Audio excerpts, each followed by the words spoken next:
Welcome to Self-Invested, where I talk about how you can do better with money. In this video, I'm going to be talking about the government's new affordable homes program, which is set to transform the shared ownership scheme. Make sure you stick around to the end of the video, where now I'll be giving you my own personal thoughts on what I think about the program. If this is your first time here, my name's Lemuel, and on Self-Invested, we talk all things personal finance, from investing in the stock market to paying off credit card debt fast and everything else in between, including housing. Just so you know, I'm not a financial advisor, I'm not an expert, I'm just a regular guy that enjoys talking about how you can do better with money. If that interests you, then stick around and I hope you enjoy the video. If you do, make sure you give this video a like and subscribe to the channel to get more content like this.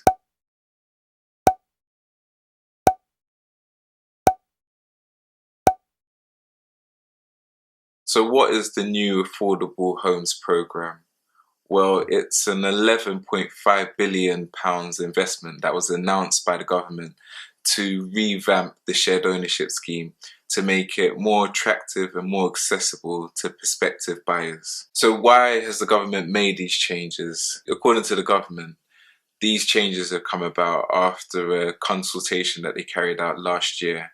And the reason they carried out this consultation is because there have long been complaints about how the scheme's unfair, for reasons such as people having to pay 100% of service charge even though they don't own 100% of the property, and also the cost associated with staircasing your ownership of a property. So that's the process by which you increase your shares in a property being expensive, or the fees around it being expensive, and making it unviable for people to actually own 100% of the property. The changes that they are making address these complaints or address these concerns. Now, the main driver behind the government making these initiatives or making these changes may have more to do with the recession than it does with the consultation. Specifically, the government's worried about house prices falling, because house prices follow the performance of the economy. The better the economy is doing, the more likely house prices are to go up. If we go into a recession, then we're more likely to see house prices fall. Now, the problem with house prices falling is that house builders are likely to build less in that situation, because there's less profit to be made if house prices are lower. Now, if they build less, this means there'll be less jobs available because there'll be less actual construction work happening. And if there are less jobs, this means there's going to be more unemployment. If there's more unemployment, this means there's going to be less spending in the economy. And if there's less spending, this means the government's going to collect less tax revenue. And if all of this happens, this is going to make the economic situation even worse. So this idea that the government's main reason for this announcement and these initiatives is to stimulate the housing market makes sense when you look at the recent announcement that the government's made, specifically to do with the stamp duty holiday, which is a big incentive for people to actually go out and buy properties, because this land tax can mean that people are saving tens of thousands of pounds. Before covering the changes that the government plans to make, I think it's worth clarifying that this new affordable homes program applies only to England. So if you live in Scotland, or you live in Wales, or you live in Northern Ireland, then this scheme doesn't apply to those areas. It's to England only. And it only comes into force in 2021. And it runs for a limited period up until 2026, so only for a period of 5 years. So how does the government plan to encourage people to actually buy shared ownership homes? There are 4 main changes that have been announced. First is that the minimum share that you can buy in a property is fallen from 25% down to 10%.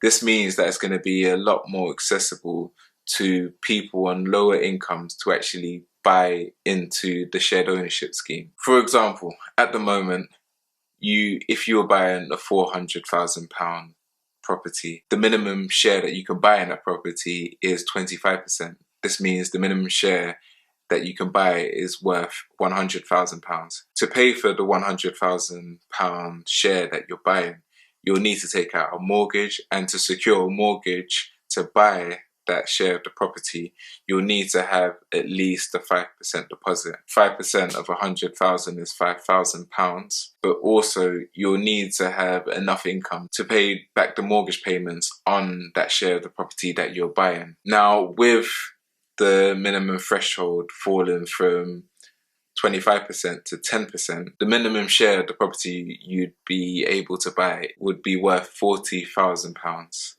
And the minimum deposit you would need to get a mortgage to buy that share of the property would be £2,000, which is a lot less than £5,000, and means that you can have a lower income than would be required to actually get a mortgage to afford a £100,000 share of the property. Also, it's worth pointing out that the smaller the share of the property that you own, the more affordable it is to own a shared ownership property.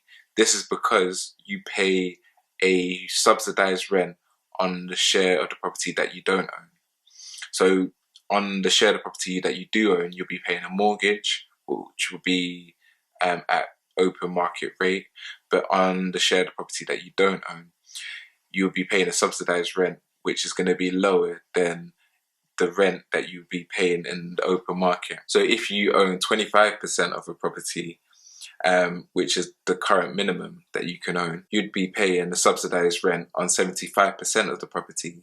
But if you only own 10% of the property, then you'd be paying the subsidised rent on 90% of the property, which means it's going to be quite a bit cheaper than if you own 25% of the property. So if you want to see a practical example of this, check out my staircase and example video, where I show you how the monthly costs with mortgage and rent changes as you increase your shares in a shared ownership property.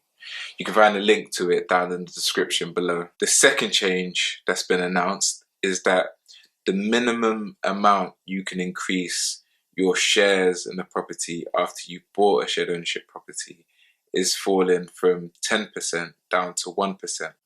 Now, the process of increasing your shares in a shared ownership property is known as staircasing.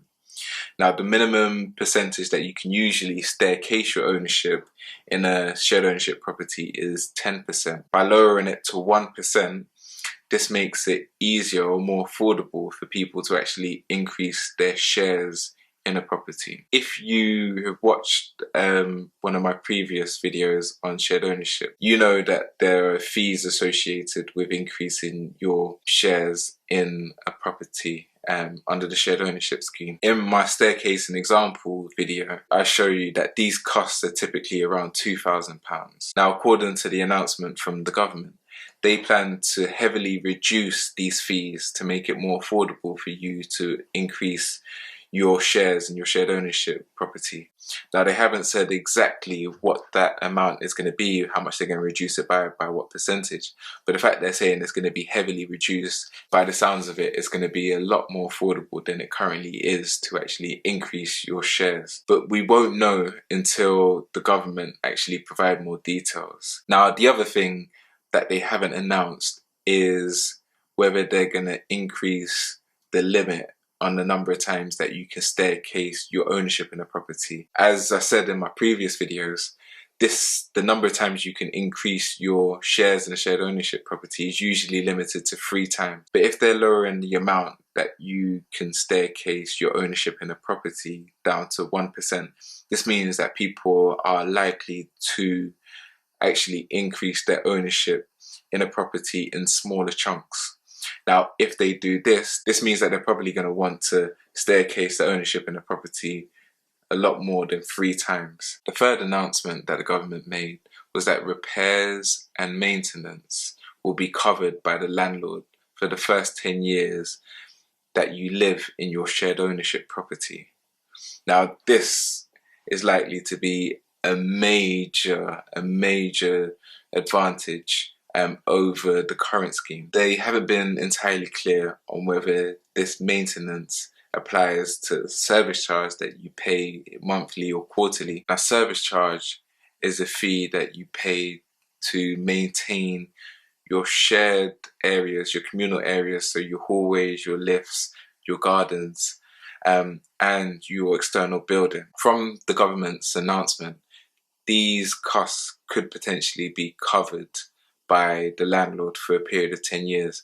Now, I hope and I think this is the case, but I wouldn't be surprised if it's limited in some way or if it doesn't cover service charge, because service charge can be £100 a month, it could be hundreds of pounds a month. So it can be something that is very costly for the government to do.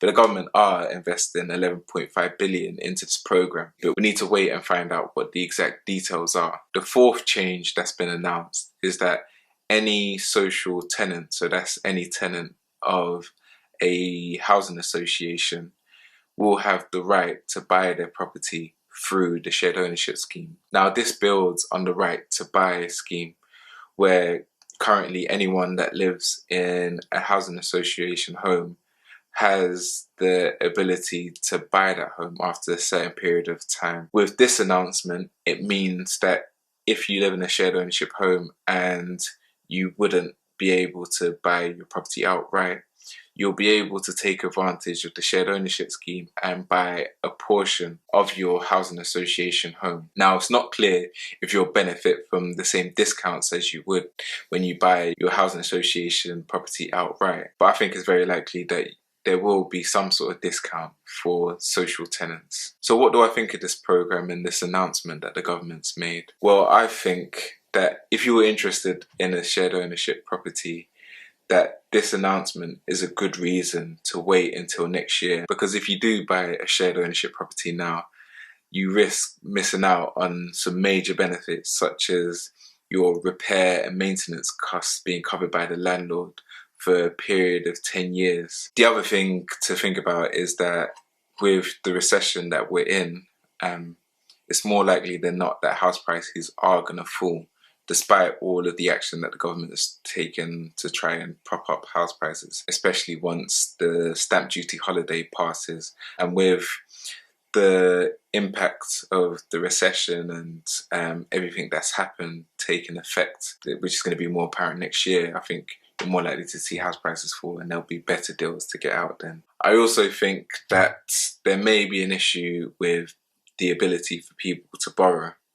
At the moment, with shared ownership properties, there are fewer lenders that will lend to somebody that wants to buy a shared ownership property. Now, because of that, there's less competition and less incentive for lenders to keep their rates down. Now, with people trying to buy shared ownership properties with an even smaller percentage than before, there may be even fewer mortgage lenders. And if there are fewer mortgage lenders, this means there's going to be less competition and less incentive for mortgage lenders to keep their rates low. So I think that's something to check out and wait for and see how these changes impact mortgage lenders and the rates that they provide. So what do you think of the government's new affordable homes program? Has it sort of influenced your decision in whether you're open to a shared ownership property? Let me know down in the comments and let me know if you have any questions and I'll make sure to answer them. Make sure you give the video a like if you enjoyed the video. Subscribe to the channel if you haven't already. Anyway, bye for now and take care. I'll see you at the next video.